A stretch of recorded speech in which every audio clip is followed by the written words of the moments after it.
Alors, le DCA signifie Dollar Cost Average en anglais et investissement programmé ou progressif en français. Ça signifie qu'on investit progressivement à date généralement fixe sur une assez longue période pour lisser son prix moyen d'acquisition. L'objectif, c'est de diminuer le risque d'investir juste avant un crash, comme en janvier 2020, juste avant la crise Covid, et également donc de lisser le risque de volatilité, voilà, qui rejoint le risque de crash. Ça vient s'opposer au lump sum qu'est le fait d'investir tout son capital disponible dès à présent. L'objectif du lump sum, quant à lui, c'est de profiter dès à présent du potentiel des intérêts composés et il est historiquement plus rentable à hauteur de 60% que le DCA.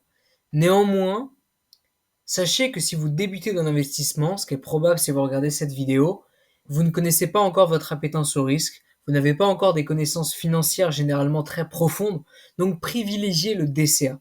Ça va vous permettre de bien dormir la nuit si jamais il y a de grosses variations sur l'ETF ou l'actif que vous achetez, et ça va vous éviter de paniquer et de vendre suite à un crash. Imaginez que vous avez 50 000 euros et vous décidez juste ici, là, juste avant le crise Covid, de tout investir. Bah, vous mangez plus de 30% de baisse dans le mois qui suit, dans les 2-3 mois qui suivent. C'est énorme. Et si vous ne connaissez pas votre appétence au risque, il y a deux possibilités.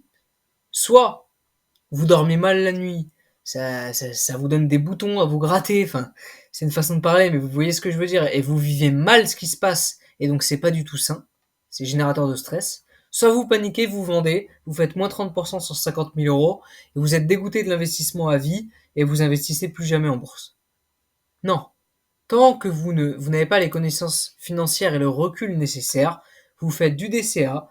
Vous voyez, je vous ai représenté en rouge des investissements programmés depuis 2018 sur le S&P 500.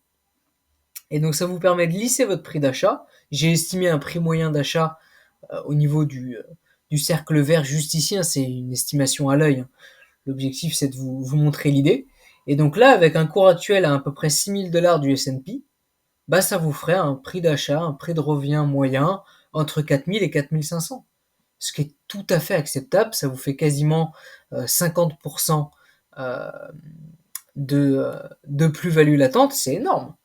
Et vous avez lissé votre prix de revient moyen, vous avez lissé surtout votre volatilité, c'est-à-dire que juste ici, quand il y a eu le crash Covid, ben vous n'aviez pas tout mis la veille.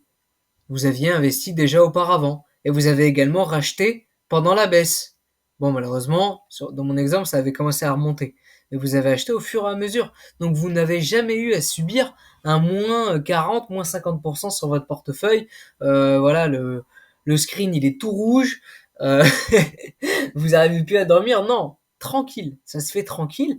Et un DCA, vous pouvez le faire sur toute votre carrière. Vous pouvez le faire sur 20, sur 30, sur 40 ans. Ça va lisser votre prix d'achat. Si vous avez la chance de commencer votre DCA longtemps avant une première crise, bah vous allez jamais subir de crise sur votre capital, puisque même si une crise arrive, vous aurez tellement lissé votre prix d'achat que vous verrez pas un moins 30, moins 40% sur votre capital. Donc c'est vraiment ce qui est conseillé et c'est vraiment ce qui va vous permettre d'aborder l'investissement boursier de façon très saine et de façon très passive. Donc je vous conseille de déjà vous former par le biais de ma chaîne et de chaînes comme celle de Finari qui sont très professionnelles, de comprendre ce que vous faites pour choisir la bonne enveloppe, le bon support. Le plus simple, c'est un ETF pour de l'investissement passif, comme le S&P, le World, etc. Vous verrez de quoi je parle lorsque vous regarderez des vidéos ou des articles à ce sujet. Et de définir un plan de DCA et de vous y tenir. Si vous vous dites j'investis tous les mois, le premier du mois, 100 euros sur les S&P pendant 20 ans, vous faites ça pendant 20 ans. C'est pas parce qu'un jour ça chute que vous paniquez, vous vendez. C'est pas parce qu'un jour il y a une grosse euphorie que ça explose que vous achetez le triple que ce que vous aviez défini auparavant. Vous suivez votre plan et ça devrait se passer en douceur et vous devriez vous familiariser avec la volatilité, avec l'investissement. Ça va peut-être vous passionner, vous permettre de continuer d'approfondir vos connaissances et de continuer à investir en bourse. Vous avez un graphe juste ici qui illustre ce qu'on vient de dire. Vous faites un investissement de 8 000 $. Donc, soit vous le faites en une seule fois et vous investissez lorsque le cours est à 10 $. Et malheureusement, vous faites ça en janvier et en août, le cours est toujours à 10 $. Il est revenu à 10 $. Donc, vous avez un rendement sur 8 mois de 0%.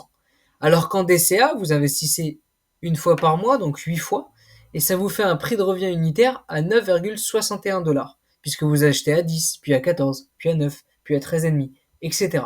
Et ça vous fait un rendement final, puisque le cours est à 10 $, de 4,07%.